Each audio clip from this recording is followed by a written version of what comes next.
You. No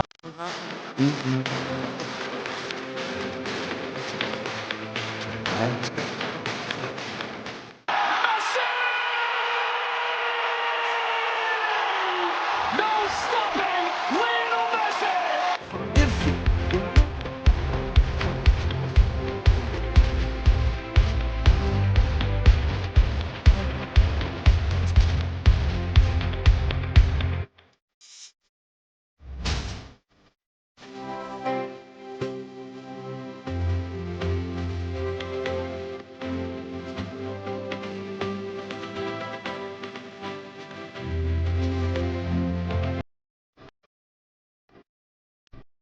Okay, and yɛde nsɛm pii na ɛma wɔ nwummerɛ yi wonim sɛ nwummerɛ yi ɛyɛ champions league evening nti ɛnya asɛm ketewa koraa venues ahodoɔ pii games ahodoɔ no nso ɛbɛba so nti nnɛ wɔafiifoɔ no yɛbɛsrɛ mo sɛ ɔmo pii no ɔmo mmaeɛ a ɔmo nkɔ baabi a nam sɛ big games ahodoɔ ɛna ɛba so wɔ various stadiums na mmom mɛma mo tip wate aseɛ game no yɛ 8 ɛbɛpɔn 10 nti wɔkɔhyɛm ba 12 a nyɛ champions league nti ɛna wɔkɔyɛ yɛnhyɛ nsɛm no ase na yɛnhwɛ games ahodoɔ ɛpa so na champions league no wei nso ɛyɛ round 16 ɛnɛ ɛna afei so nyame yɛ adom wɔkyena games no sɛn koraa ɛna ho nsɛm nso ɛsi ɛteɛ ɛyɛ huge games pa na ɛtɔ dwa Club Brugge ɛtena fie na afei ne Aston Villa ahyia Real Madrid ɛbɛbɔ Atletico Madrid PSV Eindhoven ɛbɔ Arsenal san so na Borussia Dortmund ɛbɛbɔ Lille final ɛbɔ Inter Paris Saint-Germain ɛbɛbɔ Liverpool na afei so Bayern Munich abɔ Leverkusen Benfica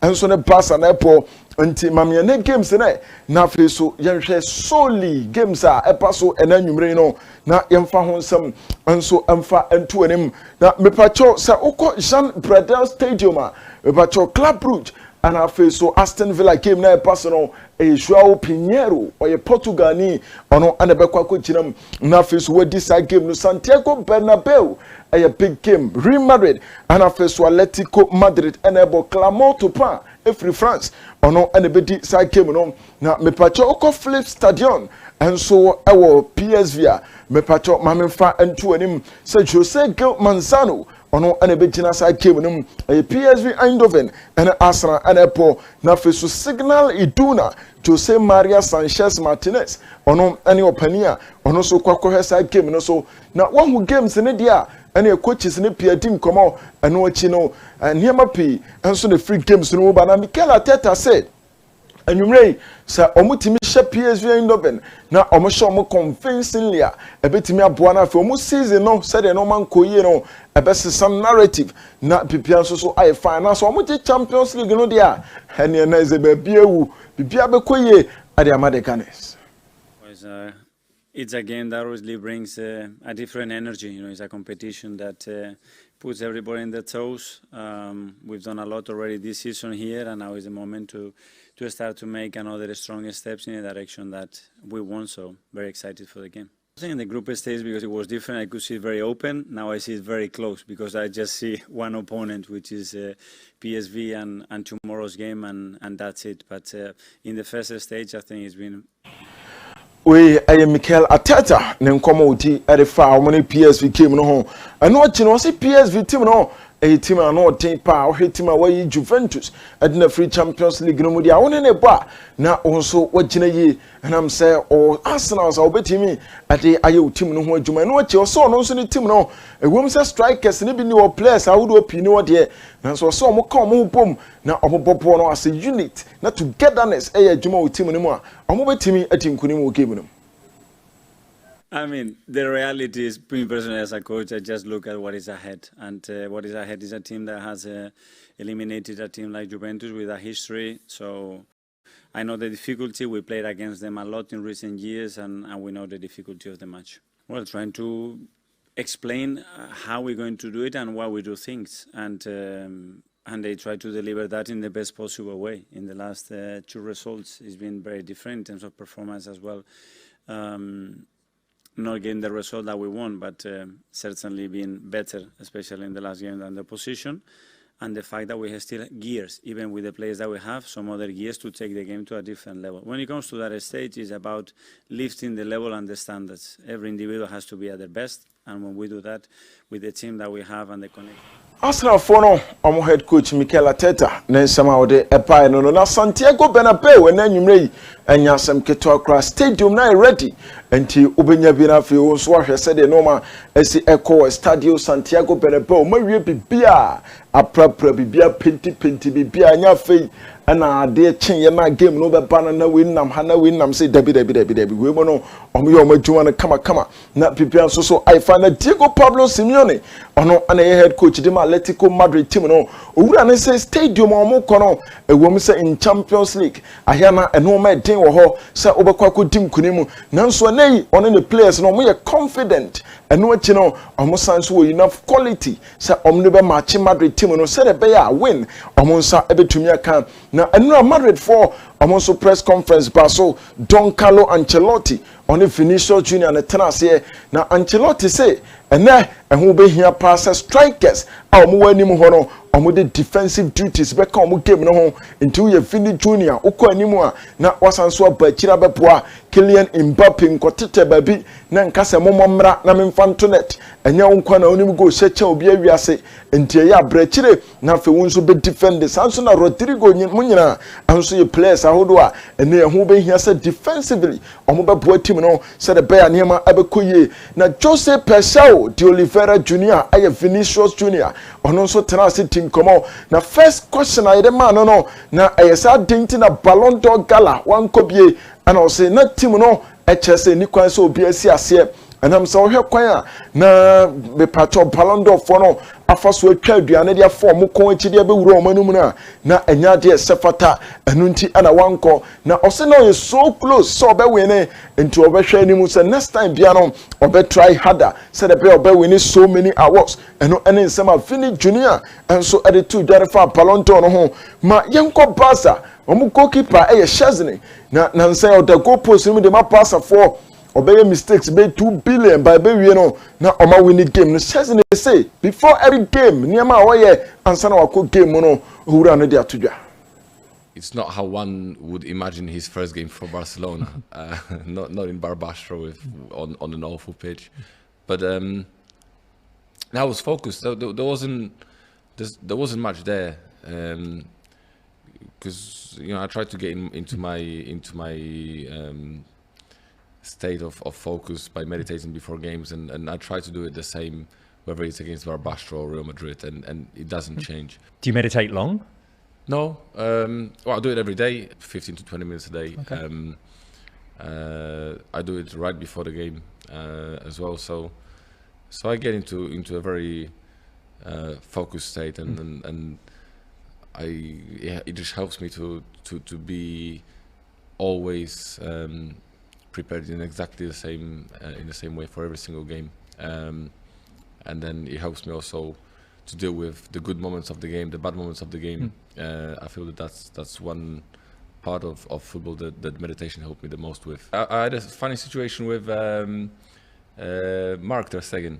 He told me that his son came into the dressing room before the game, and everybody was just doing their own thing, and I was meditating, and he said, "Daddy, why is Szczesny sleeping?" So no, I'm quite comfortable. It actually helps because there's a lot of noise, and I can kind of switch off from the noise and get into and then some Szczesny at the atudwa or say before every game no obey din no atena baabi na se wo wura honhom na odem paibom no ma bia taachire enti ni oba game no mu na pipia nso afa ade ama no se mre bi kura no na oye bibisa test again ne baba dressing room obisa na papa se na ade na keeper akoda po mama mo no odai mo heri yo na chesa akwakoya asresam so dressing room nti no ane nsema Szczesny de tudwa na Jude Bellingham me pato guso serve the bans and after suspensions ahodo a ono nso nansa timi aka na Jude no Madrid form panim for akwako kache ni agent ne se ewom so da so many years adananim nanso omo pese omo extend the contract ni bi enso aside ka hom eno aye Jude Bellingham ne nkomo a eba no Andrea Beta ayo pani ono na head transfers so adema Atletico Madrid team no Arsenal for omo wura mu dententen pa se ehun be hia so wura no omre na fe so oma meya juma emfa enhye edu anamu ewo Arsenal team no na Andrea Beta jetum enti nkomo no kuso a ya adura chirije papa medical decision seasoning ne nkɔmɔ edi kan ma wo ma memfa we ɛmfa nsɔ so ye bisa ne sɛ one test again se wapira a ogusu a ɔyɛ recovering kakra na one ne ntam te sɛn ɛnam sɛ amanfo susu sɛ ɔbapɛ ɔbɛsa akɔ bench ɛna ochim sɛ ɔmo ntam yɛ kama na debia akɔ ɔpɛ futu bi a ɔkɔ test again hɔ na afo akɔ gye futu enti seasoning and afi Mark Andrea test again relationship wachirim. Mark's been very helpful since day one. I think even before I signed the contract, he messaged me and said that if I need any help, he's there to help me. So he's been very helpful. I'm very happy that his recovery is going well because it's never nice when your teammates are out. So yeah, we're very friendly. There's no competition because there can't be any competition just yet. Yeah, I'm just hoping that he comes back. Eno nsema goalkeeper na di to dwana yekuso opasa no ma yenhwe mo squad anyame ya dom echena mode corner face mo ne Benfica akwakobo na ya hwese de sa game no nso ebesi akọ players awodo na ana coach and didi Hans Data Flick otonsa ade from Pau Kubarsi Ekobi Sansona Alejandro Balde Ronald Araujo Inigo Martinez mu nyina omudi EPP squad nim obenya Gaviria Ferran Torres Pedri Lewandowski Ansu Fati Rafinha Inaki Peña ana fesu Pablo Torre we mo aye players ahodo a opupopo mudi Lamine Yamal mu wom sansoso ana obenya obi te se Dani Olmo nti top guys ni nyina obi abeya available for nyame ya dom chena game no na mepacho bad news ya free Estadio Dalu Benfica camp eba and say Angel Di Maria game no nyame ya dom chena we ruled out injury aba entinya Di Maria no obetimi asia kan e wosa game nim yenko Atletico Madrid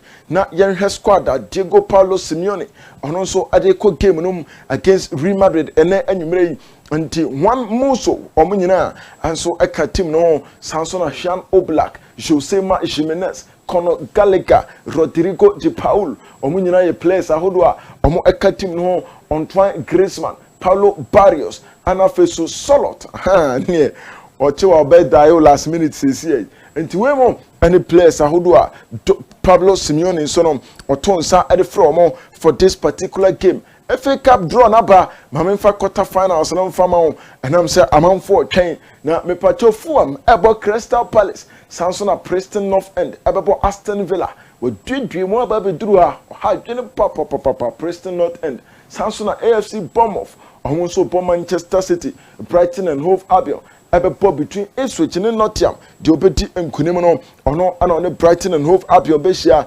mamemfa nko Jack Grealish ho and I'm say over the weekend the patrol sporty Jack Grealish say o free club will be bana said the Bemasi abono oh man wa burse sram na nantie kra no ho tintima Jack Grealish na awosan kofo so ni mu a na afi yade ne pe ba bi fa Jack Grealish arensa emfa hit no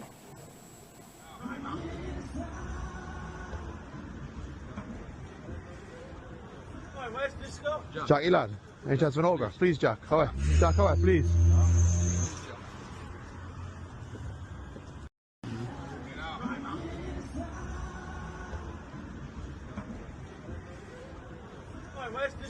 Jack, lad.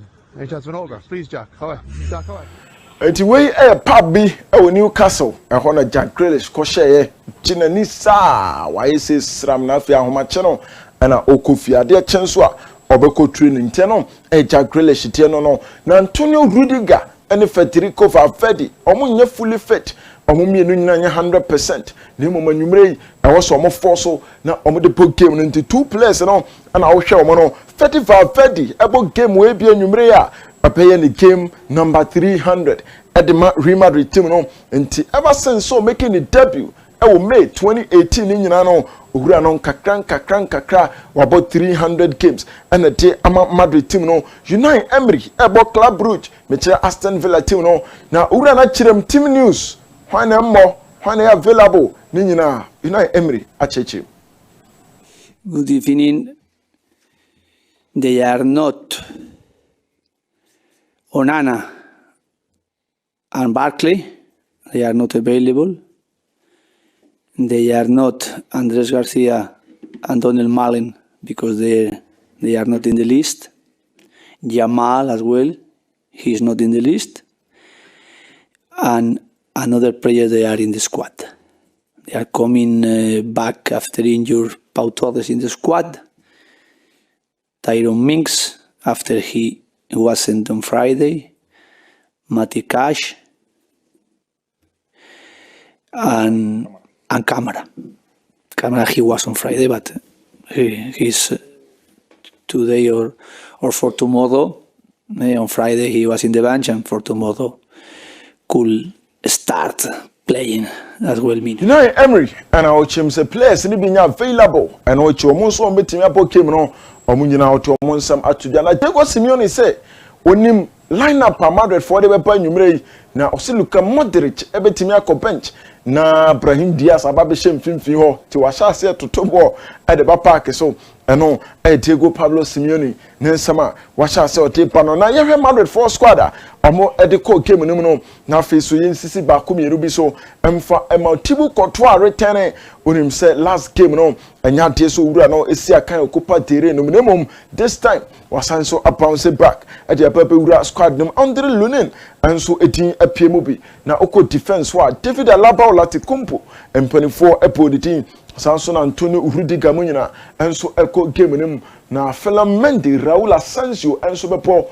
mfimfi ya Camavinga Valverde Modric Tchouameni munyina di Wumada Gula kan finishers Mbappe omunyina pay available for this particular game. Lamine Yamal say on time funny phone kura say me the dinner phone no nie me just say na wa da be o say a day kura no to that twice a day pe and I'll share the phone so and I'm saying o so concentrate na otimi upon the phone Joshua Zexi at the social media ono nkofo de hwim sa na ye ne no ni we akoyi we asama no na e chena wasa akoyi we nso dia no sa na Arsenal fan bi after so mo free FA Cup ni mo no and Okoka said, thank you so much. And I said, or see me, 1 UCL in 23 years. Arsenal, 0 UCL in 137 years. Na chesa o tobo ade aba park no so no ay sexy netie eno na United Emery se Club Brugge team no wa wadwen ya o say Aston Villa ko show mo fala no masa wa ko twa koye cash out na am say game no ano ebeti papa o say Brugge team ya ene yi Atalanta ade o mo free no say no mo deserve so mo qualify. And they were out in the top 8 and they were playing together, Atalanta and Bruges played fantastic 2 matches against Atalanta. They deserved to beat them. And now for us it's a very important match and round against Bruges. But we know their capacity, their potential. I know how competitive they are and how the confidence they can have, how they are doing this way in Champions League. And when we are analyzing them, we can watch them playing confidence, feeling strong. And it's a really good challenge for us to try to play against one team. They beat us, and to play against one team, they have experiences in that moment for the season to play in Champions. I know, and some United Emery or the 2 Jadifa Club Brugge team no hunto. Say Raja bo mo matwa munko iska no. Se sie ikura ansa na o ma she game na say am say enye game ketwa nti wadwene say Aston Villa ekotwa fa so a na won so apebepi e de akina Chifas Mesha ana fi P capsules etroyi adama na yekofa nsam e de free nkofo nkru so e de ebrewo ha na mun sa ya de tete obi wo ayare na gya na ma afa wuhia na un say yes be ma kura je say ne skin ne ni tirimi ne mawre nyina sesa ha peje fast mission bi na insisi ukaba pa utibe fu ati ase na ituntum kama nya toro kan say yidie ni bi ati ase enti unya jefasa eno ene bo opesa wo na ma no manim twa na mo ho ye kama ho duro jefasa me sha opa wo de wo ba ko wi ataduro no nom na wo mienu miensa ka ho o de o mu gina ho abo say yes difference enso so apam tie dupa no jefasa me sha NP capsules enya man kwa na wo bema wo bi yeye ati ase ha manfo wo bosa wo fiduam a wo kan de asembe pantira na ye de asi wo sa na ye to so ekoye nim tu so ko pebi nonom na ye bema mu ati ase tutu a na wo kumabo a na bibia so akonkan kama pa de amante Vincent I am fancy Avisu Sports Premier no and to us on fama wo ko kan e be ye yinti no ya na odo do afa ho sa na ogya no hokọ na bibia so ayefa. All right, thank you very much, Robert. Mami Cosman and Chenan Tempass no on local stories number. Nemum, Mami can show us a me at the messages about 0591228584.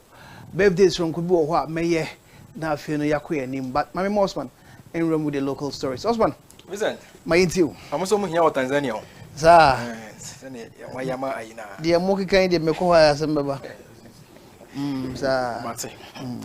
Yes, I feel some as yes, I say Kenya, Mamma Kenya for no. Among a new head coach, reference Benny McCarthy, or new coach champion for Bonnie. I'm right 2 years on my J. Now, if you are more from Kenya or more national team with me, some Pasica, Benjamin Bosomeno, or Musuko PM or Kenya by Mukrana, and Yadi or Mom Penny, William Ruto Cradom, Nansa Abeka says he cannot done. I see Canada Bagan and Sikamua. 1 month to be an reference Benny McCarthy.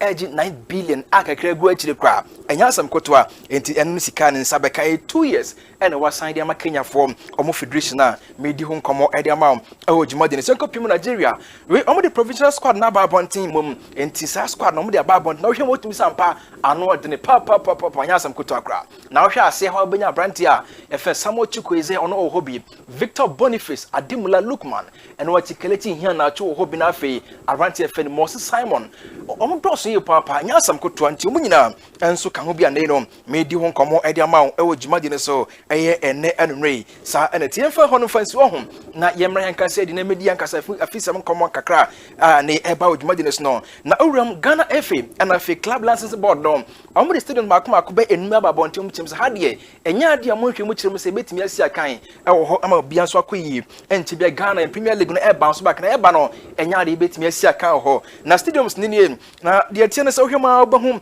Lagos stadium no enya de betimi asia kana tim se asia kan ha affect your no House of Folk affect your mo and afi Accra Lions in Lagos cities when it teams affect your one medium kuma e dia chro me pato Baba Era Sports Stadium Krobia Kumasi Asante Kotoko me pato affect your mo Wanchi Sports Stadium no Yona Apostle Fontimi asia kan ho and afi AAK the second stadium me pato we nyina se hono Basaka Holy Stars for no omo entimi ensia kan ho na afi Brekum Golden City Park Brekum Chelsea fosi aka ho no empenifo tim so muntimi nsi aka ho a ene meka wonsem eda kiro enti we ene kakra na no a free club license board for maso ye ba me di ho nkomo edi amana sansem yi no ena lawyer Prosper Harris Nado ono a general secretary edi Ghana Football Association wakasa fa ho osin da bi yese bia omo for so has for edi free da bi na enoma bi no mo di gu akwan mo na we kwa alternative kra ho a omo dem has for so mo hwe na mo ni so na bia o metimi asi akan e wo stadium no mo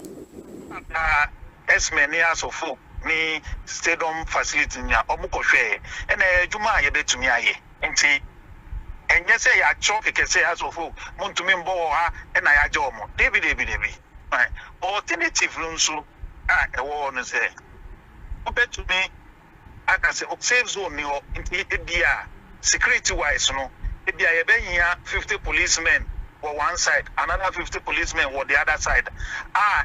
Ensure say support the to me bao. And also an alternative. But the first primary way we say you pay star metal we know, then it will block there. Into the second alternative, no, we are not working alone. We are working with the ministry, the clubs, and the facility owner. If we are going for the second alternative, all the parties must agree. GF in to me can say, oh, I had the safe zone neonti, police force bar, and no. Maybe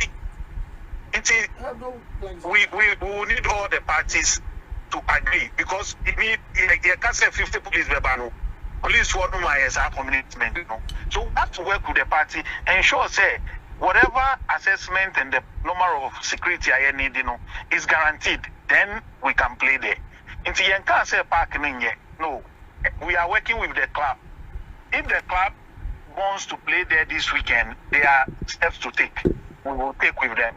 If they want to play, we and some lawyer Prosper Harris Nado kan ye edi for House of Folk and afi Lagos Stadium no ho chire so nya say bia ye yi o mafiri kwa ne mo no o no magu akwa ma chire House Force se mutimi diso dia e bia no matimi asia kan ne mo no so mantimi diso dia ese bia mkopa bi kosi akan na next week no maba aba be si akan e wo ho ane no me di nkomo edi ama wo na wasaka sa de fa kotoko and afi Baba Era Park no me ntie nsem a o kan ye edi fa park no Kumasi Sports Stadium, baby a bus no kono. There's a place the buses can go. No buses no to me call. Bet me up we gate no mo. Uma yeni kotoko any city. On the park no is under sports authority. Kumasi no on the leadership no is under the ministry or GFA ministry. Yeah, now I resolve that problem no. And these are things we can do. Opening the gate now. But we need the permission of the facility owner. Kotokon to me call Kumasi Sports Stadium. No, I started bubu. No, your gate. GFA to me yes, an engagement. No report no be call. Say ahani hana a young way to man. Engage the facility owner. And then we'll do it. But a year to my to me, Yentia says, I say, Yenya, a year to Mano, and you say, GF, to Lawyer Prosper Harrison Adono, a General Secretary of the Ghana Football Association in Seminole, and a Kokuti and someone who can and refine the club license board or more this Yaba Bondi Champs 5 stadiums there, and Yadi bit Messi account way and some who can and they found a medium come at the amount. Mepoto couple at the Ghana Football Association, Mr. Ket or Kerku Mepoto no officially or co introduce a new technical team at the Blasters no, and it's a new sports minister, Honorable Kofi Adams, Nina a work up a day in games where Bonom. I will say, could do come on fee, ya pen upon my siblings, Sika de Becono, I was simply force as a deal come up, send a bit me a born to dear Nimo come up, and with me a quadra, a technical team Nadi, a chair sports minister, and my Biacon Candino, made you come on at the amount, or Jimadino so. Nanko Ram, lawyer Safuduku, or no I Casama for Edma Crobia Kumasia Santa Cotocono Creatinamo, at the moment, or a Liga Martes Vivia, our club no didn't come a crab, at the Fanano suspect, a Barbontanina, a Brima, and a girlfriend. I'll copy more court, no teams a court to somebody, lawyer, and a Nimuntimian court, Nintin and Chimuni. Okay, so the breaking news is that the police has arrested another person in connection with the murder of Nana Poli. She's a lady called Grace Siao, believed to be a girlfriend of the 5th accused person in the second case of 6 accused persons who is at large or who has run away, Brahma. According to the police, the lady concealed the criminal, Brahma. The second case that was also to come off today, in which 3 of the accused persons are still in police custody, and in which their lawyers had filed a motion for bail, could also not be heard because the Attorney General's office had filed a motion challenging the jurisdiction of the Honorable Court to hear the Lawyer Safuduku ono kasama for Edma Crobia Kumasa Sante Kotokono Kwansa Jinamo Emrasembia and Tokopimo court and some of court who did not also be a numerano and I also teach him come upon to watch him come out him say no be a quay into be a guso Chim say Brahman so atrasia and what could do and Gano Ebednet Yakov Misobaba Krumhama Nino Yadin Akotune Abankuma they made no deal come out and enemy me Blasters a technical advisor and of a GFA data of football Mr. Winfred Sofa what didn't come with brain Busana say Obedro Ghana no send who Ghana sign cry and no soon Ghana young football we intend Chima or reference Sofa Admire. I was a little bit surprised. President called me for a meeting. I met him in Manchester. It was a very good meeting. I want to know his philosophy, but his full future, what he doing for the football, and it was very good. And I'm the first time now in Ghana, and I can't say I'm happy about this. Everybody will focus for good football for the youth teams and for I hope for the first team. What we want is everybody has to bring in his head we have to go to the World Cup 26. Technical advisor Edema Blasters and GFA Director of Football Mr. Renfrew Sofa Ninsamano and I Yakuti no. Now also the one cry when the OTA and the Obepim Ghana and the one who for Ghana and football come on and I Kokodi and on to him some be a queepa. Now ye Busani Ruan Wasem said Niruna a technical advisor Edema Blasters no then a Ghana for anymore and Fanfino ho said technical advisor Edema Blasters. My role is my experience is very important. Yeah, this is in football. This is I don't have to go in the laptop and watch, but this is normal. I want to help Otto. Otto, we talk. I'm not the head coach. Otto is the head coach, and maybe I see one thing we can make better. We talk together. I'm not the man and tell, oh, Otto not good. No, we have to talk. We have like a team. Yeah, and in German we tell 4 eyes is better than 2 eyes, and I think together we can do it. And for 3-4 days we have a telephone call. I ask him about maybe you want I call one player. When one player have a problem in a club, I think it's very important the coach or technical advisor Edema Blasters and the Munchrimu and our dear man to some possible boapa.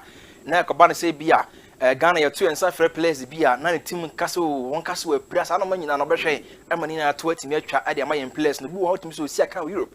A do say be a bo Afcon qualifiers, or so my press, I don't mean an obeshe, I'm a Twitter at the Ama national team, and they know me doing come out at the Amaran and some of those pa. Now Kubusan said, they are the Indian and Munimi, essence a Ghana won't game bopa, and now Tim Sampire bought against Chad, near against Madagascar. Then the Indian and Munimi, as they know. You bet me as some Ghana, you win a game at Chap Papa, then, and you maintain some or the 2 jar.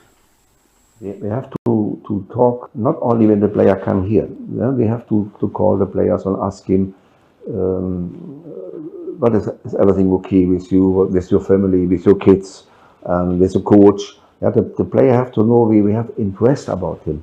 All the players have to think the same. Not only the players, the coaches, the massage, the physiotherapist, the president, the minister of sport, and then we can do it. Yeah. Not now we play in Morocco. To play in Morocco, what's the problem? To play in Morocco against Madagascar. Yesterday I heard, oh, Madagascar is a fighting team. Okay, it's a fighting team. we are Ghana. Yeah. I saw when I go here in the office, I saw one with love and country. I never saw fantastic. That is what Abonchim say or much charging a partner charges nedia and not the papa almost a breachy article on 34 clause 6D or breachy and no GFA Premier League in round on 2019 until or pay Ochina 5th a Wednesday say Omra me one mamma you know one Abednego in the next picture na Abednego no Abrana or Shek Labwa ye finish say Heart of Lions for Jesse I walk kama sa enti ube hunu na enwachi sans when the Bible and no and a club Heart of Lions for Bible and say boy ye dey ho afri mo Abranten na koka nsem ye dey Heart of Lions for dey ye hunu mu bi enti agina fa and ye gina ni fa and Abranten so gina bonkum enti se GF fo no asem bi kan omo ne Abranten no eni enti eno ye dey tiere no na bia ama amane so ama eno na Abednego na wi anopa ya na se wa hye no kama okofo gina ho Abednego nya asam koto akra o gina ho Zlatan no a o kire mu seche se ai se kodja ntwim no boy no te se asore no ge nko bi efi na ekọ tigare e ho na e bekọ sa o se bo no tinto ntan wajabo o te se wa trekata akọkọma eye club of Heart of Lions for chim so mun so manai we and retirement letter and o dia Bible ntichim se bo de wajabo kra and no ene de tiene se fourth a o chim se fi na ekọ no football no wajabo enye bi football na se oboy o ji goalking I cast on coach in some dentist fast ye a born of bad and obey film or book crazy go king on yarding nana and see go cran summer and I must have a chance across account here and a bonum or a ma a mani be a ma in Tika if a bit negos Latin I am a rahu papa I'm a striker I retire from football I am a ya papa and a medium come on at the amount I will jump so and ray Yanko PM oh in Swatama me part almost supporters union no I am really press release a bab on Tinina then and we see na 2nd February 2025 bra crop be atreko pie mo ho mo ne mo ko bo ani no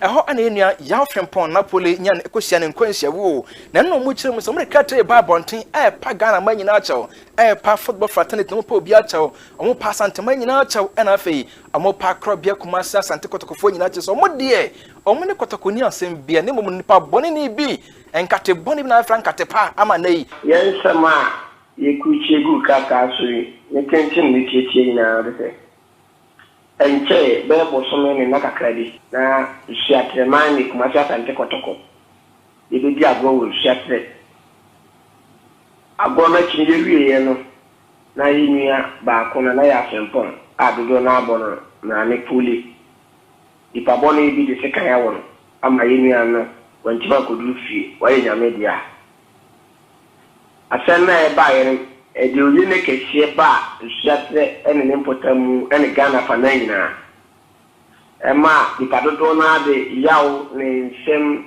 bibi e bedana nsem bibi ne ye kan de se ne obi aka ye jitu ne ye kan se po pia chew titiru Asante Mewura yana na penso o se tutu Asante Kotoko hene anopai ye panachew ye pamanhia achew ye Kumasi Asante Kotoko kubata ni na anopai ye paumachew ye lia poli na busiafo ye paumachew ne yere ne manya anopai ye kan se so motie ni a chopa na na de mamu empo Ghana fa na nyina da ni port ya se ni bia iko bo de yenkabo mu ade yen suda se ta ade yi mboni ma be patensu ate de mu ye wo firma enye yi ante shiata ta se so na ye nua no be hia ne kwanhia wu nti support yen fo aso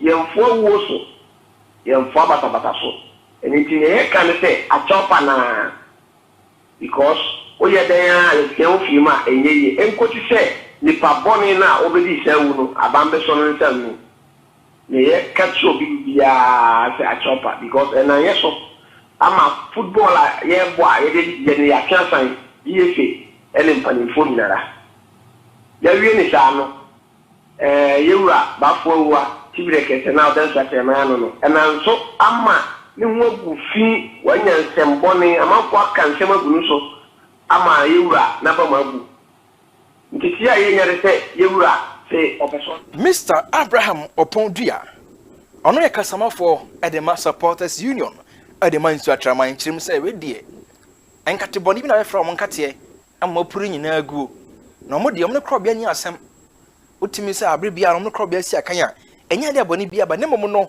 enam se Nsuatre hona Premier League game na e course na Kotoko e big team na oba hontino Nsuatre ben brekum eben edoma ebe sunwane bentechima nti obi betime afiri ho aba ye bone o bi ani mane kote a no boy left back ye right back ya te team bia ne ba ya ke nji ko be jana man ba ko ka tan pa ye no o jana mai le former president Kufuor omo bo president Kufuor capo Asante Kotoko le to le ba prince atman eni o muni boni bia ye sa ko Asante Kotoko so eni pa boni bi na pa dia ye na yin se ye press conference no ye transfer company for nananom ene muslimi for company for Opondua a ono ya kasama for Edema Supporters Union ne nsama hodo kan ye no na ye busa no sa akam sa de a cheredo asem si ye bosome kura atwam ho na eba ne sen na afi na mo eye Supporters Union no mo de kratai eba bont na ochim so dabi no wakasa ono nya adwen san asem si ya no omo ko twa odwan kura ko nso ko twa odwan kire mu e ko bompa kire so na nanom enyi pa bone fo bedi ewu no ntinya afei e no mrekata eba bonten nya se bikase tame na kera sabi ni omo nya adwen so be dia afemi ba ya ye ba bontene supporters ye to kusia ye to dwan ye to nsam no san ye be gina Nsuatre montene nsu kesia ide nsu no akoniam no eye nsu kesia esere na no se be mo ye ne san kasa ni pa bone no na ye nya pole isu a sabi okoya wa man ono so kra ne samane o meka ho na yenti ni pabone ne mpamma bane na bane mission ne nti obeye saade no ye sande kasa Abraham Opon Duano Yakasama for Edema in Swatraman Supporters Union. Among some young years, Omni Crobia in your Sembia. Nempo Sambekaya, Brana, Umbabete, I almost didn't want for a crown, Cotaconi team, Motomans from Samamra, Namon Fine Facancy and Fine Sesson Tomodie, a banana farm, no Crobia, Papa, Nemo Munipa, Bonifor B, and I cost certain Tiaco Tom by Rahumum, Ama Byron Antimi and Marcasia, and a Amo Yenaber Tom no Crobia Fonte, no Mumudie, Omni Crobia, any Assembia. Your fox and some fancy in Sim, our Asset Bank Division 1 League. After match day, me patom and I could see Amia Soccer Academy on 25. Enum I Doma Unity on 24. Insia I am Mighty Royals on 23. And I feel and so I Bobo Quay Fan say I Tano Bofokwa on 18 points. And what I the Timan Heroes Sporting Club. Or 14 points. That's how I'm more money in the medium home. Come on, Eddie Amount. I will do my so and enemy. Yanko PM I was on 2. Yanko for being fine through inform. So do all bloods for the count after 18 matches. I'm more 45 points. Me and I secondary Rose Park. I'm more 41. And I feel me and Sam. I Cape Coast mysterious Ebuson Droughts for no. I'm more 34 and medium come on. And I Park Academy. I'm more 31. Yanko PM I was on 3. Yanko for be and fine through. Send it here. How Great Olympics for no. I came say kuno yamu ya din papa. Men Canada. Me part how United for family Liberty Professionals omo 41 points. Me no Airport City omo 37. Me ensa asase ban Okwa United omo 33. And I fe enan a Great Olympics. Oli dadi, oli mashi. Oli konson. Oli eba no ho bottle water no mo. Oli bibia bi me part omo 32 points. And no more and nine, you know, medium come on at the amount. Young Kofa, and free technical advisor, and my blasters as well, or fence, with a shaft as well. Now, wait any message here, or the Magana for Sabawa by Obia and Yaru Shemuna, and fan pieball, and fan Tanache, sons of Abba in Quadi, and national team, no Yada, Ebe. To our fans, our supporters from Ghana, I know you are not very happy when the team go out in the Cup of Nations qualification. But please give us a chance. I want to talk to the players. I want help the staff. I want help the coach. And we come back, believe me. But for this, we have to work very hard. And again, when I can work, I can play for Ghana, then I have to be happy.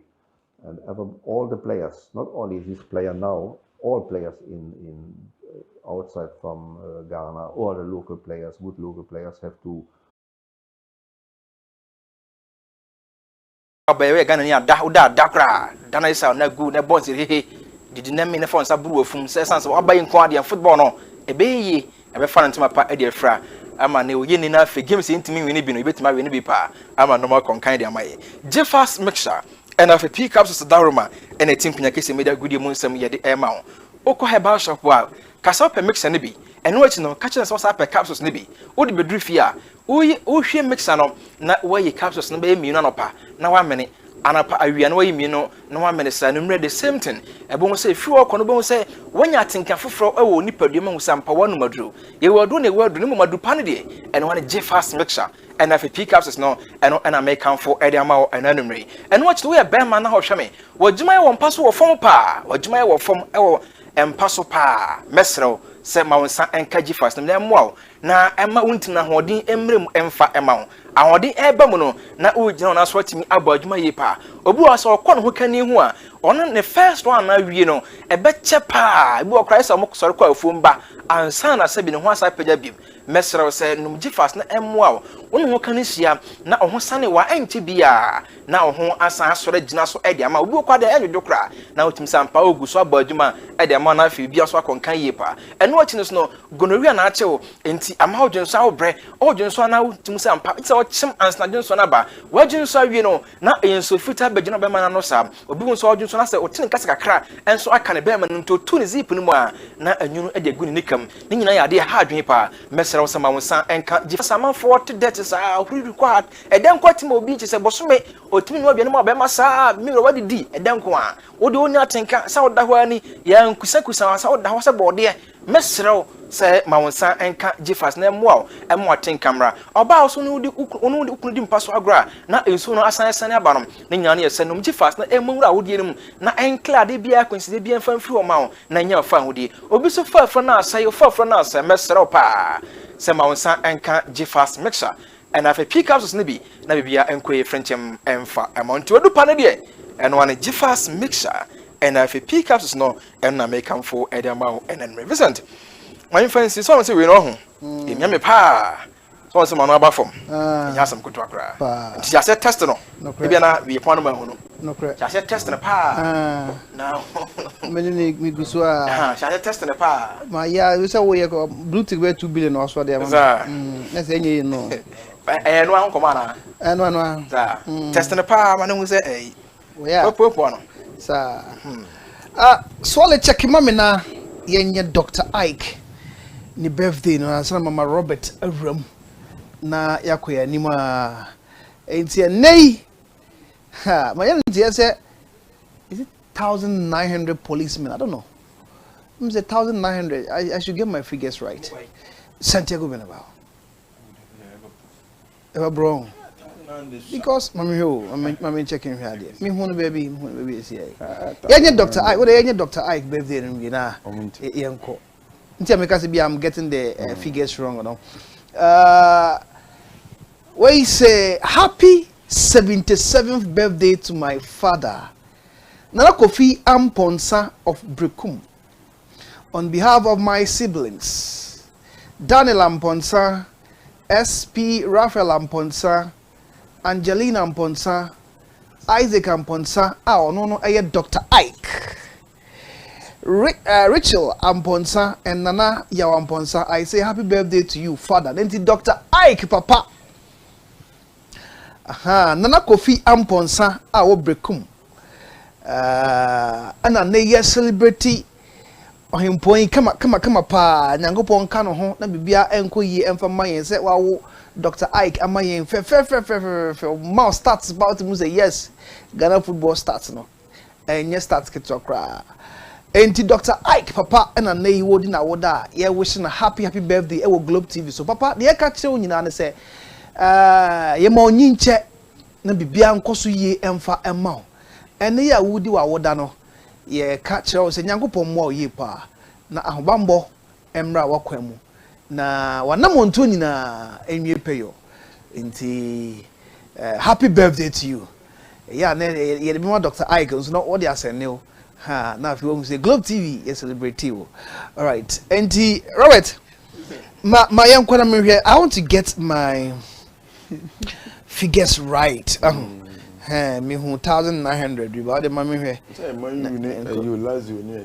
za oseman fanka no the kika ho ka wona ko tefa ene ko yes mommy too analysis no na me ko Osman in chain listen me that say UEFA Champions League no abeba so anwumrei and whenever these kind of nights come na a night for the big teams and the big guys. Now, in the history of the Champions League, some top teams almost struggle over the years. So almost have a top Champions League title. Some of them have come so close, and almost be anyone of our grand finale growing mobida. Yet Champions League no monsanyankai. But amongst the top three of them a bunch of spendings or maybe a bunch of signing top players or maybe over the years. And when it comes to competing in the competition, and also the Biamau. Omumi and Sana, that's one. Atletico Madrid, Paris Saint-Germain, Arsenal Football Club. The closest Arsenal for by was in 2006, but the Norman found far more in the final. PSG for no Copa final in 2020 against Bayern Munich, our Portugal. Atletico Madrid for in 2 years they played 2 finals. At that time they were in the peak of their powers. Yet, Omantinya and UEFA Champions League. And to say about Champions League, no, now you do the round 16, you do the elimination stages of the Champions League now. Nasa teams they try as much as they can to make sure so we meet in your room na Omonsaka titles. So here Atletico for Arsenal top 8 room. Until Chelsea they have come into this competition this year with a lot of determination. PSG for no there omo kofe fa ase hobby but this time omo so picking kakra a omo basro into this competition. 3 of these teams emu ba ko be person obe fight e ko nanim na at least final obe kwa ko bobi na waje title no. Atletico Madrid and only Real Madrid for no. Like I said, they've played in the final in 2014 and they played in 2016. But ironically, one team that show winning in our title, no? And again, it was against Real Madrid Football Club. Listen, team Bia on the boogie side, you can say boogie side, a team I wouldn't share add the sound never. No matter form a crown, sound it's difficult for you to beat them. And it's a Brazil for no form of saying, Omukoshia France for no musuru. Because it's difficult for the Brazilians to defeat the French national team. So, who call the history of football? Listen, there have been so many teams are thorns in the flesh of certain teams. Pep Guardiola about 14 games against Tottenham Hotspur. Listen, emu Marco 6 pen urana win. So it tells you say there's always a boogie side against any other team. Senegal for your form of saying no mukwa share Cameroon for no musuro because omunim say Cameroon for no timi omo and omutimi sha omo. And that is what football is all about. But Carlo Ancelotti's Real Madrid omu boogie side the Atletico Madrid for no. And since Ancelotti signed by Madrid in 2021 no. Listen, we won 9 games against Atletico Madrid while winning just 4. It tells you that anytime be Ancelotti in Madrid be share Diego Pablo Simeone any Atletico Madrid no you not heading for them to be able to defeat this particular team. But I dear ba ko bit me magic and numere the Estadio Santiago Bernabeu. Baby a host to game no na numere no that can be the fortress, the intimidating factor. I be my Atletico Madrid for the game no omutimi mom money no mu so at the end of the 90 minutes and conquer winning. Madrid near Atletico at the Santiago Bernabeu in the history of the Champions League they played 3 games. Madrid for now winning na match 6 goals are conceded just 1. And the only time Atletico team the ball to Madrid for net was in 1958-59. And Atletico Madrid in 3 games in the Champions League was Santiago Bernabeu no. Listen, watch just 1 goal. And today is the 4th time they will be coming out to make sure so I'm try I say Niama Bekuye the among was I game with Mwana. Ancelotti is also another coach. America can want some much other. So since so I'm ban a Chiwa Real Madrid no 9 games against Atletico while winning just 4. In his entire career as a Real Madrid coach, playing against Atletico Madrid, 24 games, 8 wins, 8 draws, 8 defeats. It's not an easy game. And I pass when you our Estadio Santiago Bernabeu. Madrid follow the history when it comes to playing in the Champions League. They have everything it takes to defeat Atletico Madrid for no. But when they have Carlo Ancelotti at the helm of affairs, it's difficult to beat Atletico Madrid for no.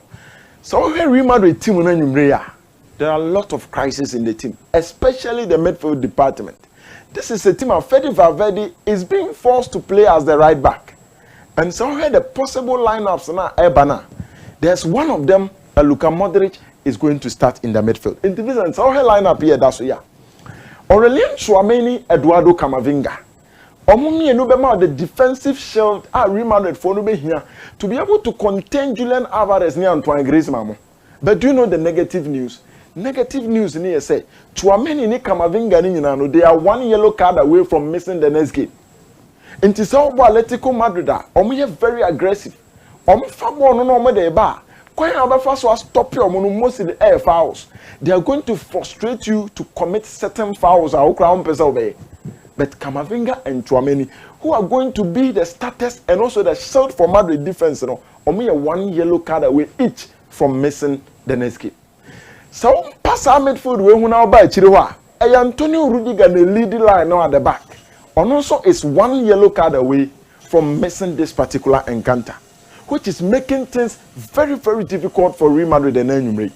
Again, on the lineup, Luka Modric saw on the account, where a predicted one year doing common. When it comes to control, Luka Modric the Bemau. Young Fabon dictated the tempo, the fluidity of the game, he's going to give that to you. Let's control spaces and let's make sure Luka Modric is going to add that. but checking the age, you know, at the age of 39. Listen, playing against the likes of Conor Gallagher, playing against the likes of Barrios, Rodrigo de Paul, and Fimfi Wono, a bad thing they might Luka Modric to play 90 minutes. Especially Zé Gallagher and the tackles, no bar, no, yes, some successive tackles be. One thing, Papa. Na El Cholo Bonnie some money say, you see, I understand why Atletico Madrid no more pay Gallagher because sa ball Gallagher bono and one a bono Atletico Madrid. Fantastic. Saki kaki no. Listen, one thing. Into say Luka Modric, Kwako in front of Camavinga and Tchouaméni. Omumi and yellow cards away from missing the next game. And it's going to be difficult because Obama will control. No? But the truth is, yen chasing game, no yen chasing ball now. What will Luka Modric offer? He's going to try his best, but would it be enough to keep Real Madrid in the game? You realize Atletico for the ball no bar. He will be the first person to try to stop them. Said they wouldn't get to the likes of Camavinga and then Tchouaméni to try and then give them the yellow card now. And who be here said the bear more ever miss the next game. Jude Bellingham would have been the ideal situation, but on also accumulation of cards at the Nakwa Quarteranche. You check the next possible lineup for Real Madrid Football Club, and yeah, can't win in ano. Adiaba Akuni said Fede Valverde could have been an option in the midfield, but again, Lucas Vazquez is not fully fit. Dani Carvajal is fully fit. Until he's going to be forced again to move onto the right side. He may be the target because Onye a natural right back. Until sometimes he may commit and leave certain spaces. So Atletico for now targeting his space now. What I would suggest that Carlo Ancelotti does is say, on most occasions he should play as an inverted midfielder. A woman saw about right back there, but the truth is, Madrid for the young numbers won't think no matter how crowded Atletico for you born from the midfield to create chances and also to defend that. Fede Valverde should sometimes move into the midfield to help Camavinga and Tchouaméni with his defensive abilities. But with this lineup, Brahim Diaz, Ababeshe, Luka Modric, I think listen, her lineup waiting. Camavinga, Tchouaméni giving you that shot. Camavinga is a good passer. Ball no be turn and no bet me pass it. Or for ball now be just how the not to form and send away to the ball no free in them. But creativity in the midfield, absolute creativity is going to be lacking. Because it's going to be interchangeably between Diaz and Rodrigo. Back over the number 10 row, now back also move to the wide side. Creativity is going to be very, very difficult. These are all wingers in anymore. Until at some point, they will be forced to move wider to receive the ball and then try to progress. Madrid found a problem, especially with their midfield this particular evening. Now, say Madrid found possible team na Atletico for no so there na. Game way game I qualify and the moja na be the next round in them. Because it is really going to be keenly contested. Your derbies baby we say. And when we are getting into derbies, especially in the Champions League like this, listen, it's not usually easy. Check Atletico Madrid for the midfield no. Rodrigo de Paul, you talk about Barrios and energetic players. We cry a teamer. Omo you Conor Gallagher free him. But just check that team against Real Madrid for Nediano. The fact that Tchouaméni and Camavinga are yellow cards away from missing the next game, no, everyone no my day in Parma Madrid for no. I won't feel anyway. Listen, as a gamer, I trust the process at the Santiago Bernabeu. 3 games Atletico for na ball, no catchers said they've scored just 1 goal. Until numero 1 of them, Atletico Madrid under 1.5 over Stadio Santiago Bernabeu. So Benyo goals are M1. Now say what's your 40 Barca? Yes. Now man under 1.5. Present. What's your 40 Barca? Barca was almost be 9 at Tiao this season. This is 2 games ago.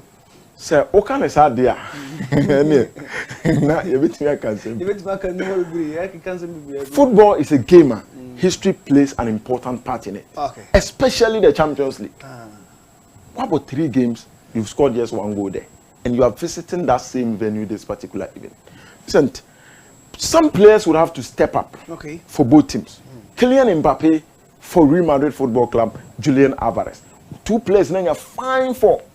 So her games are Mbappe about the numbers of the Real Madrid for no, comparing to Julian Alvarez and 2 games are about any numbers of the Madrid for the team now. It tells you so people make a difference. 2 teams in one is going to be Julian Alvarez and then of course Kylian Mbappe Lutin. Now let's check Rodrigo de Paul in the midfield. Listen, players are more progressive or call money power from deep in midfield this season in the Champions League. No Rodrigo de Paul Nedikai. Through balls completed. Why Marco 7. Until he will be in the middle. And a Juma had the man in here said, so a chip ball he should look for Antoine Griezmann and look for Julian Alvarez. Because mostly they will sit deep and they are going to defend against the attackers of Madrid Football Club. Until there should be a particular player tracking the runs of Abrante Fese Rodrigo de Paul and Finfiho. Mbappe is a kind of a player who bet him drop it deep, no about the ball, just to make sure so big creative spaces at the other teammates. But so had the last derby about so now. Someone was assigned to make sure says Mbappe drop here, maybe your budget body be a fan to no matter the consequences. It is such a plan should be designed against Rodrigo de Paul to make sure so make it out of this particular game. Now on team in Congo cause a lot of problems. So what your teams almost sit deeper. The first thing you need to understand is that you need to move the ball quicker. So far ball now your address can't waste time before you realize they will be organized defensively. And a bad thing for you to penetrate. Interne Kamavinga Chouameni Samunya ball now they need to make sure the transition is now faster for Real Madrid for ne said the bear umbetimi anya goals so no dia mom. The yellow cards in the midfield is going to affect Madrid for no defensively. So more try to shell the back line. It is how Atletico Madrid you use Antoine Griezmann just in between Kamavinga and Aurelien Chouameni. It's going to be a tough test this evening at the Santiago Bernabeu. But so pushing me, listen, I am going in for a 2-1 win for Real Madrid Football Club. At the Santiago Bernabeu, they are going to make sure that they will come out with a favorable resource for them. But Atletico for no reason, so we lose game where Bernabeu they won't survive at the Metropolitano. Okay. Because this is a team, lucky many players. Some of their players no best throw some make tackles because they may miss the next game. Do who could lose where then. At the Wanda Metropolitano, and I say the Riyadh Air Metropolitano, no, things are really going to be difficult for you. Let me take Arsenal at the end of Kakrebi. Mekacha was a team, sir, almost spending a lot. Not still Champions League, no Monsan to be so no Arsenal account. But the most last 16 defeats, Arsenal in the decline in the UCL history. 9. PSV and Nova team in the year Juventus for no free, and fee. Into Arsenal traveling to PSV and Noven this evening. They are not going to get an easy game. Arsenal without a striker, an out-and-out striker, playing against PSV for an year. Don't forget, Ivan Perisic, PSV and Noven team. They are really going to torment Arsenal Football Club. Omo the ball no be almost, omo the ball no be so almost. The PSV for no koshe first goal game no and I think it is a game they are not going to lose at home. Arsenal for ya dia is on make pick a draw. No man ba betena Emirates and make sure say omonsa ebekan dey also omonsa kan okay man. Listen, Kakrebi away from the UEFA Champions League. Say teams in Europe no. Football is moving from the entertainment aspect and moving to business. Into be so she any team obi or eye for footballers. No betimi aba she team na ye dia man.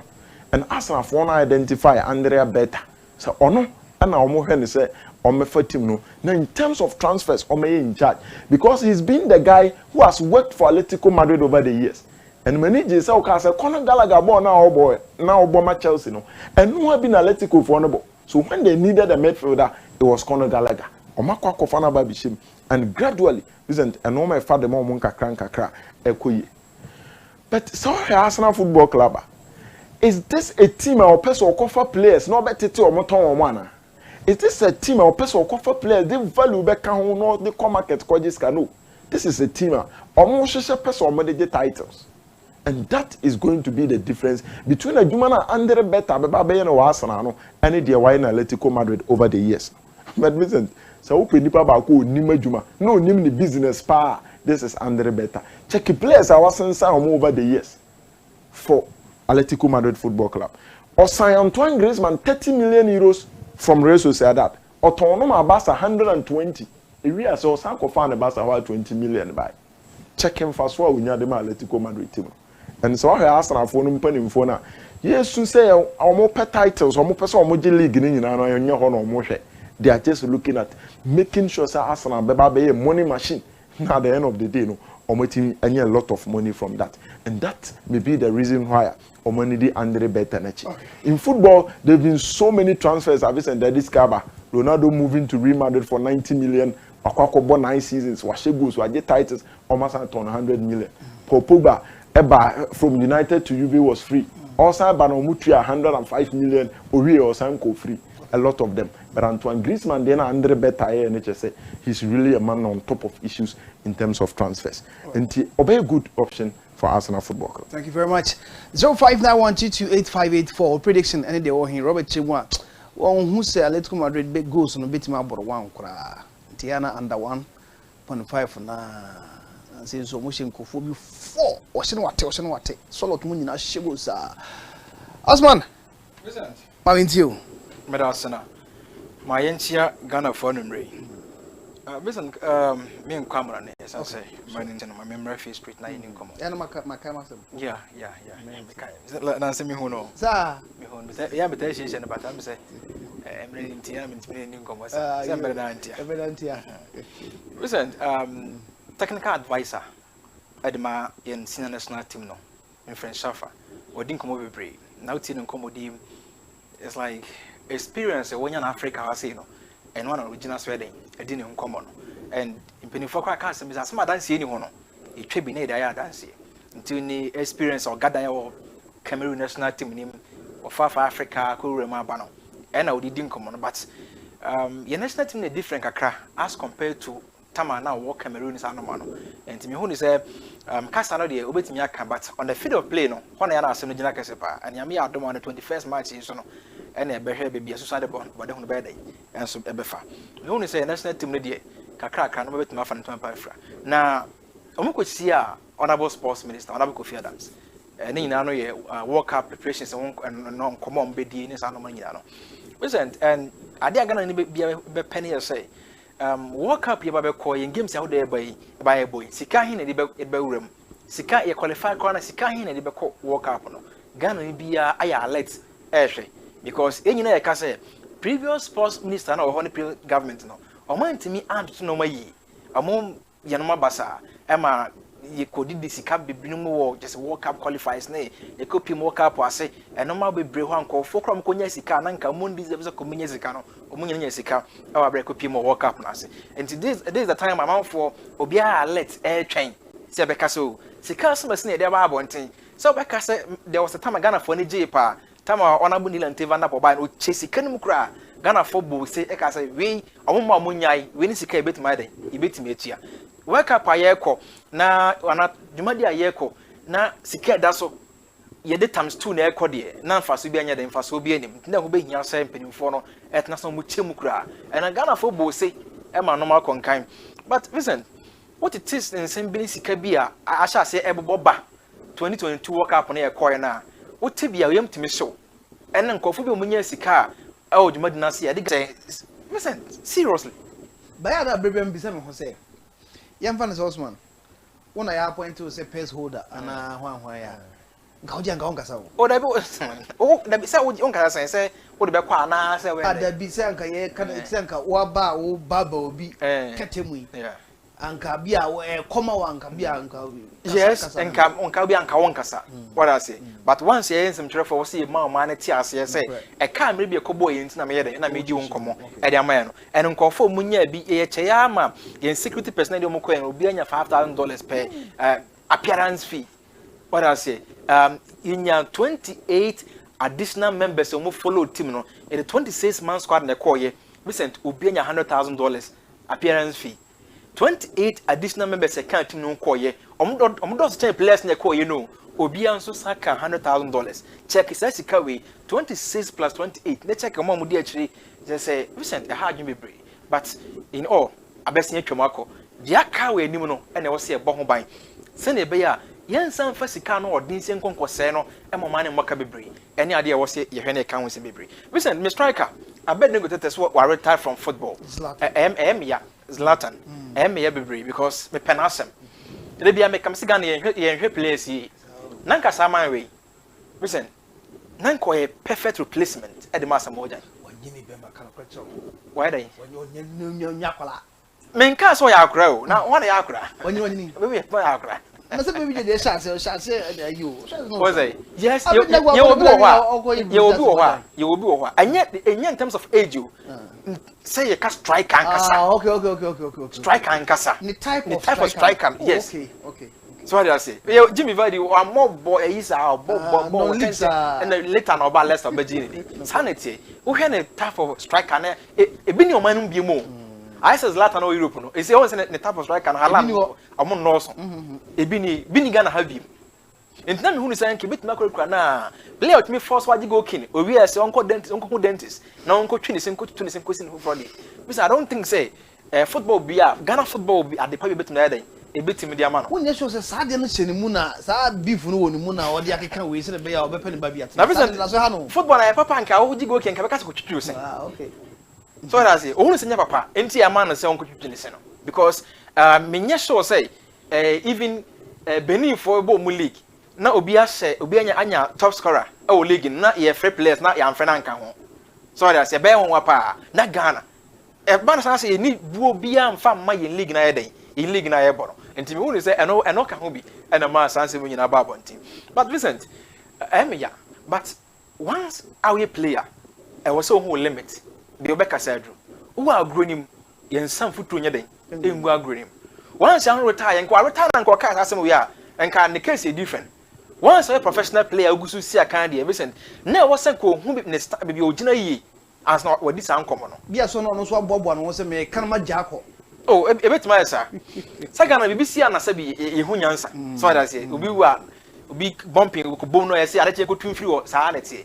Until we are Kayano, you see a free charger or so a jabbo. Me would just a camera on Friday, on this way jabbo. Yawahana Yawa no say friend or call Togo. And then at one player so Obama Tanzania national team no I think me refindi kakra oboko toko kra na koboka Karela some of some test na call 2 kwan na your captain kra yeah me refindi din na call Tanzania no also Obama national team no so what I say Imano Kayeke also Obama national team no enti me hu ni say sana adnete ucho manu ma Vincent o man football na nkasa na eni and pa bi o de be ofa and ma me who says Latin all those who were but ko betumi akọ the last of Abia Iraq money ono na nka akọ chene bobre kakra says la okusu ye de okusu but official football no de besi on pass and beyond besi Vincent emre ne na pese me din ko bebre e de fa Ashanti region super zonas na e ba so okay very fantastic organization Vincent me see ma hu organization ye hu Sajumadi way at say AFCON publications kwan ye fa so e promote Sajumadi way say no at say the yebo AFCON Africa I say omo church organize chairman Kotoro mo Vincent it's like me da fear me hwe me bomb some the mom bomb some pra e the mom organizers e the man Asante region super zonas Vincent kwan ye fa so bomb the rule e so change a tournament to crack across Africa I say Obiete radio 4 can want some TV 4 can want some braggers and number bia what to be fa superzonas no am for follow sir because e wodin efe come school for no what you say efe e drus na say here Vincent yeah me person me hu am organize jumadi no this is the time I was say bom abaso because the omo ye no mestre other regions no obia ye bi but omo hwe no mu nsua we kwan fa so mo ye omo de no me nka so bi nye ne de ye but Vincent yen nyina ekwa America de ba ko be dikan and Asante region for the no tim sampa a dikan bebre o ma komani ma dromanim and en krana mo to America no Vincent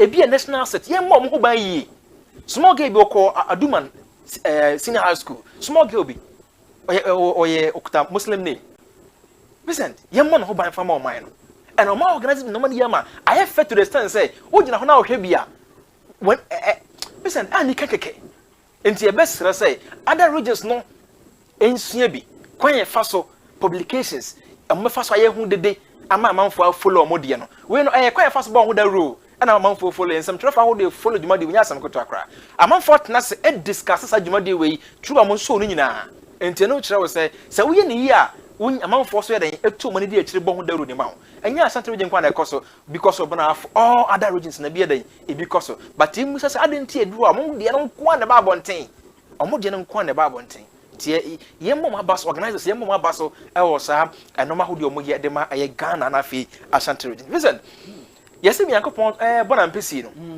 na bon sama kwahye baabi na oto ne ko bi nti be to for hwenim na oda mpesi na akọ boss no wachew Vincent koso fe no enoma be bre na so koso a this time I was school pa so Vincent indiscipline okay among the student na this time my ban me yes personals no once on there o me no school no be pie mu ase Vincent me hu ni said they be na schools no level kwa kodu no se Ghana ban ni Ministry of Education form na nsi form na yan san kwa ye tetena kwa nkofa san kofa bi ama school mu Vincent ye schools na begu guna gwen se bi akra nko school teacher ni ntimi nyina akra en kasa nkyira akra bi ti se yen kwat tete yen kofa de na emra eni se yen discipline akra wo school mu bi okay bo mo be bo ya ba Vincent ye bo na wo ye hu sua ade wo hu school so mfa so so what I say and then I say school na nkwa ne kono se mo ko I fashion bi me ko bi se me ko obey de wo wi ase odwen ha won ti ase but we money future leaders no enti ye ka say bi ye ni am mo Vincent omo ye stop enti ye ni a o man da che se na ebeko ahwe na da che Vincent na fa ko nya sabi we smokers our parliament house because o man na ebeko parliament o ahwe muti kukuro ma say pian table ye mpesa bi because they cost on in schools mu no Vincent me man dey to trust them the team kwachi bi amapon school boys be 3 o ma share mo other school akra no na o ma china so kwana be no ma popo ne tiri ho a na videos ne ba bonten what I say Vincent na in display nkra wo school bi mti amasa no ma ne ha adwen and teacher fo na ye mo ya afianga fo no school no o mo ntimi nkasa nkra no bo boy be bo no nya sam kotoa what I say can it pa abo na mo bu yen first Vincent me say aye dia mo teacher ni ba ko mi ni bo so mo so so atwemu tia na mo dwane obedwane esi so what I say na bi ni ho biem o mutimi buya o bofie ntimi nka ntro ma me because na e wo teacher ni bi na fe no Mr. Nsia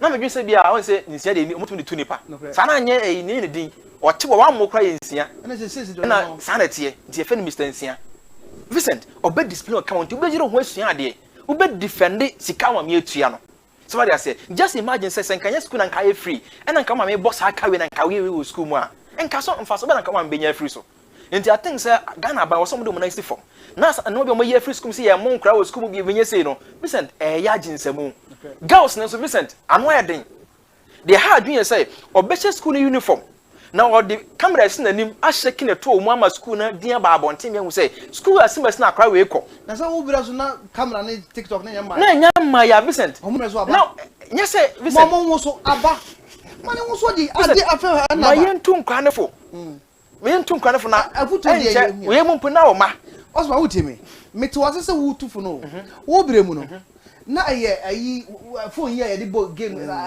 wo de ya fa kaka na ekobase ya na wo na ba be kana ho no na breaks e base ya na direct na le be shi aha sa no na ye wo bire so no na sa ho na ni ho TikTok no emnya mai ohun enti nei na ba wo ye ya enye wo fa phone a wutimi hwa na ne wo so ani agia na opa bia da Vincent akata sem no enye na eba wiase o ene no kre ye be toy e ba ya che ye papa mbeto akata sem o wiase but Vincent so once the ekoso ye won kra bi so school mu a onye bi ene no kre one de ni book because we hu da achene se da achene wo se me yese be wo se me yese me hu ya na hu comment bi ya mafo timi ka se we ahia ni ba ahia fo ma na be ye we ni mo ye wa ahia fo ma bra Vincent mo mpa mo asem o mo wo school but ye ahia fo ma bi so o mo na trouble courses wo panika pre enso sana ekoso enti be sere Ghana bana fe Minister of Education say and no be say no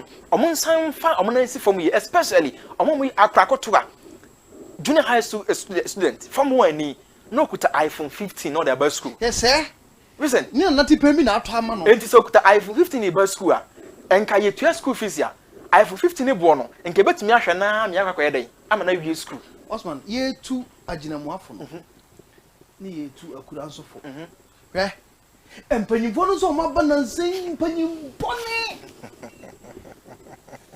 no ja ni yamba ni nana no ni da hotel na ni nsan ni nana fuso empanyimfo sa iPhone 1 panyin na to ma no me akwana ntimi nto So what I say, but Vincent, I told her, you bet my prevent kakra. O ba na ya bia na o pia abonte won kan ntade sebu no na lead to sa no man. So what Vincent me kai say me call program bi ase madam for one DJ for ni bi. And on invite me program bi ase na ye pens down. Judges from Chrome we school move pens down. Vincent me call me 25 minutes pe me check it on me the call. And I me say no ha mo me. And Chrome atwa JHS. Ah mo call pens down tade so me say ah. Na omo fifi o ma me ahu omo ana. Omo ni support him. Listen, who do want to say? Omo so mo want. Enti be sere say, me na no de manage pa school bi. Na ma sankran light ten. One phones no de ba ha ma na ebo ni. De na wo de boss no wan kasa de ayedan pampan na wa se no. Listen, yen ne sa, yen gye nkwande fo. De nkwande phones yen na se o school, listen. Ano de brutal. For course na Ghana phone nkomo. Matthias man, ayi china be san kasa se mo. Ye be kapa. Full topic, maza. Ube ure mo na. Oh yes. China be discuss it. Man for course you na yen discuss na china. Me fa kwa sesi ai sa bebre mama ne ma waya no wo de wonni mu ntia wo de me say ye ma obre pa na nye tintini ota hodo ni babi ahoje bia hodo na jo obehu so obi pa ne ye ma ne nana aho sa mu hankola no sa ye mfa course no fere wadwen committee 21 when you say a birthday, I say happy birthday to Precious. May the Almighty God's protection be upon her. She's 1 year old today. And to Precious, happy birthday. And confirm I am sure na fe nyini abaye penim pana bibia so nya fine from my own fee na kan 99 and sana aso and he bibia abaye fine pass so there. My husband Harry and am ne so a yes I can say birthday. We say my name is Raymond. My name is winning by 3 goals to 1 heat, Baba, and on the buy. We say hi, good afternoon, Globetvgh. I'm Ezekiel from Sambriu, Takrady. Okay, Ezekiel, Sambriu.